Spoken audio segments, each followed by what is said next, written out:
Hi there, Andre here from Peak Motorcycles. I am here at EICMA 2024 and I'm here at the frankly enormous Yamaha stand. You can see it behind me and it just goes on and on. Now what they have here is they have every bike from every discipline, road, trail, track, and they have every version and every colorway.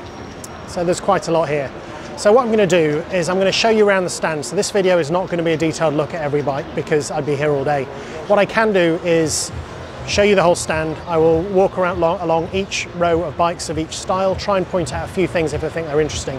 There's two bikes I'm going to focus on. One is the new Yamaha R9 Super Sports, which is the bike based around that triple that's been in the Tracer 9 and the XSR 900. The other thing I'm going to look at is the new Tenere, because I know it's had various tweaks, think new headlights, new electronics, a bit more power. It's very hard to show the power in a video, but I can at least show you what the bike's like, and I'm sure those of you who are T7 owners will be more than familiar with it and can certainly spot the new bits and pieces that have been added.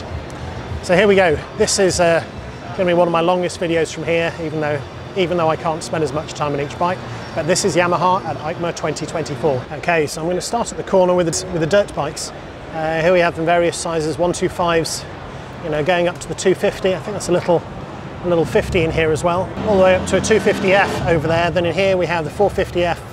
These are the YZs, YZ 450F, 250F, a couple of those. I'm guessing this is probably the 125, oh no, another 250F on the end. We have a few ATVs which look kind of cool, but I know even less about those, especially the Jet Ski, the Jet Blaster Pro. It's very 80s colour scheme. Right then, let's get into the main bit of the stand. As you can see, it's already fairly busy here, so I'm going to start with the MTs, I guess in the street bikes. I think that's a new colourway. I haven't seen that before, with the blue wheels, and it's kind of like a greyish colour on top. That's the MT125, the MT03. So someone had asked me about the automatic transmissions on bikes. So this is the new MT07Y AMT. Someone's doing some filming down there, so I'll try and work around him. But certainly, as you can see, it's a pretty standard MT07 in there. It's missing the key thing in here, which is that there is no gear lever, and coming up here there is also no clutch. So I haven't actually ridden one of these, but I'm slightly curious to know exactly how they would work. That front end looks a little bit different on here as well. Switching up a gear, here we have the MT09. Again, this is the AMT version, so you can't really tell from this side, but I'm sure it's going to be exactly the same when I get round it, and sure enough, here we have no clutch lever and no gear lever. So yeah, it's, I'm sure it's an interesting thing to see, but it looks like it's fully automatic, so you don't even have the choice. Here we have the MT09 again. I can show you this side of the bike. This has got a few extras here. See, it's got that adjustable foot pegs.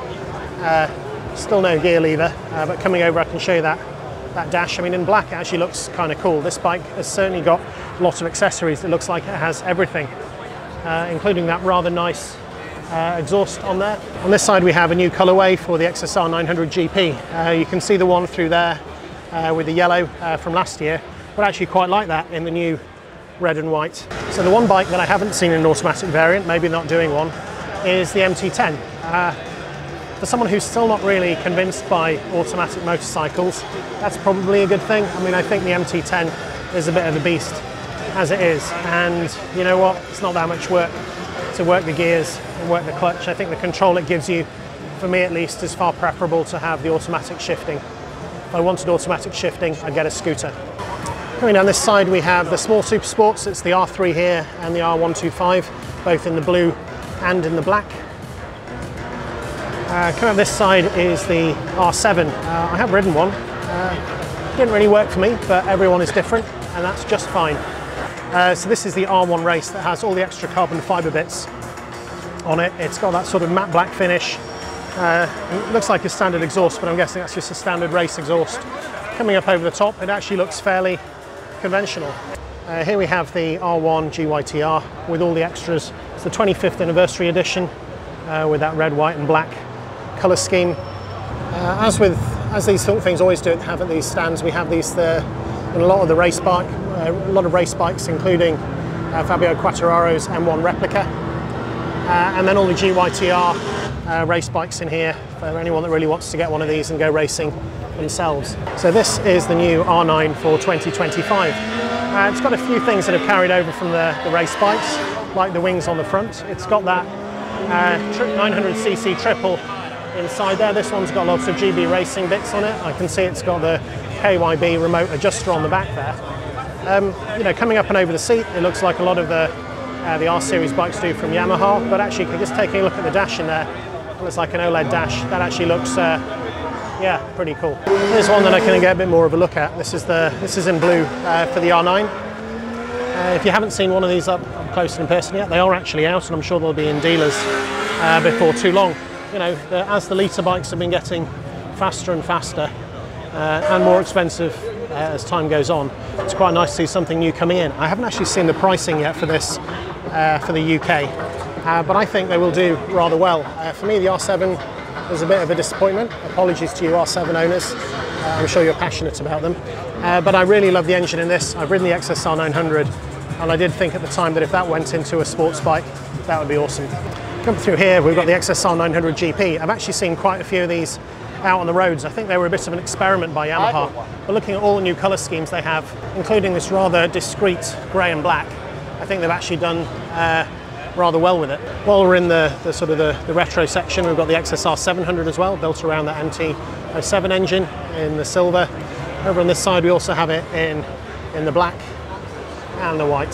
So this is the new Yamaha Tracer 9 GT. So it's got these new headlamps at the front, which might be a bit Marmite. I'm sure they won't appreciate it, but it reminds me a little bit of the front of my Cove. But hey, imitation is the highest form of flattery. They have quite a few of these out, so I'll be able to show you some of the details on one that's a bit more accessible. As you can see, it's got that massive dash on it. I mean, that is absolutely enormous, which I'm sure is a useful thing for cruising. I think this engine on this platform makes a lot of sense for a touring bike. This is the fancy version. This is the Tracer 9 GT Plus, and once again, you'll notice the absence of a gear shift and the absence of a clutch lever. So I think this is only going to be available, the GT Plus is only going to be available in the automatic transmission. Now if I back up, you can see that on the front with those headlamps. It's going to take a little bit of getting used to, but you make your own mind up what you think about that. The Tracer 9 is also available in the red, which I don't remember seeing before. And as I come down the front, we also have here the Tracer 7 GT in a manual. I suppose it's a sort of entry-level sports tourer, so maybe that makes a bit more sense. And here we have the Tenere 700. These are the new models with all the accessories on it. Coming up, I can show you the new front end on that as well. We've got this 4 LED headlamp in that sort of cross shape, which looks kind of interesting. This one's actually finished off in like a matte grey colour with sort of gold effects and black, which I haven't seen before. And here we have the new 2025 Tenere 700 Rally. As you can see, it's got the big bash guard on the bottom, those enormous foot pegs. I think it also has the operated suspension. But yeah, no, I think that's a really nice looking bike. And for me, I actually prefer the Rally to the World Raid. Speaking of the World Raid, here we have a very heavily pimped up GYTR World Raid with what looks like every possible accessory on it. I'm pretty sure those are not the standard headlamps. This has been a race prepared bike with the dual tanks on the back. This is the Poltara's World Raid. As you can see, it's had a good life. It's certainly been ridden hard, maybe dropped a few times. It's got a full roadbook setup. It's got those big double tanks with the breathers on the top. And yeah, it is a work of art. I think Poltara's has done an awful lot for the Tenere. When you see the sorts of things that he can do on it, it certainly gives inspiration to others. What I have in here are the scooters. Now, I don't know a great deal about the Yamaha scooters. Some of the bigger ones look kind of interesting. What I'm going to have a quick look at is these e-scooters. I know not really my target audience, but I'm slightly curious to see what they're coming up with. This is a Neos, sorry. Looks like a fairly standard scooter, but is electric. So these are the booster, what do you call them? Shopping bikes, I suppose. Got pedals, so you can ride them like that. They're not just purely e-bikes, but they look quite practical for shopping. Not entirely sure that's something I need in my life just yet. And then just to finish off the scooters, we have the Tricity 3-wheel things. This is the Tricity 300. It looks slightly odd, but I suppose the fact they stand up on their own is kind of cool. There's the Tricity 300 as well. It's got that really massive top box up there, and there's certainly a lot of space. You know, it's a lot of luggage space. I'm sure very practical if you just need a little bit more power, and maybe if you can't quite get your feet down, just that extra little bit of stability. Also available is the Tricity 125, also 3 wheels. Right then, the last of the scooters, and then I think I'm nearly done. So this is the new T-Max, the Tech Max. Looks very shiny, big old seat. That is a massive screen that you see in there. Yeah, that really is something else. I suppose it needs to have tech in it with a name like Tech Max. Now, I know these things are a lot more popular in Europe where they have better weather and they're just modes of transport for people. Here we have quite a pimped up X-Max with the recce exhaust in there on the back. I'm sure that makes a lovely little sound even from those little pipes in there. Slightly more basic dash than the Tech Max with just that little sort of fuel screen under there. Oh, has an error. They do a Tech Max version of it down there with a few more bells and whistles.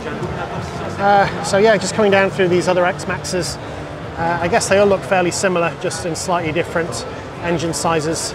These last two, as I come down to the end, are 125s. The last of the scooters I have is this N-Max 125, available in the grey. And if I give you that view from the front, I mean, that looks all right, in a white. So one last look before I go at the new T7. That is a new colourway as well. I actually quite like that in sort of the grey with the gold. Well, that was what I hope will be a quick look around the Yamaha stand here at EICMA 2024. I know it was a quick run through. I apologise to people who wanted to see certain bikes that I didn't really have time to focus on. I'm sure there will be individual reviews of a lot of the bikes that are here, especially the new things around the Tenere 700, and hopefully that gives you a flavour. After all, this is kind of what these videos are. Yamaha have an amazing website that will tell you everything you need to know about the bikes, and this is very much just a glimpse of what the stand is like at EICMA. So apologies to those who didn't quite get in what they thought might be covered, but hopefully it gave you a taste of being here. Thanks for watching.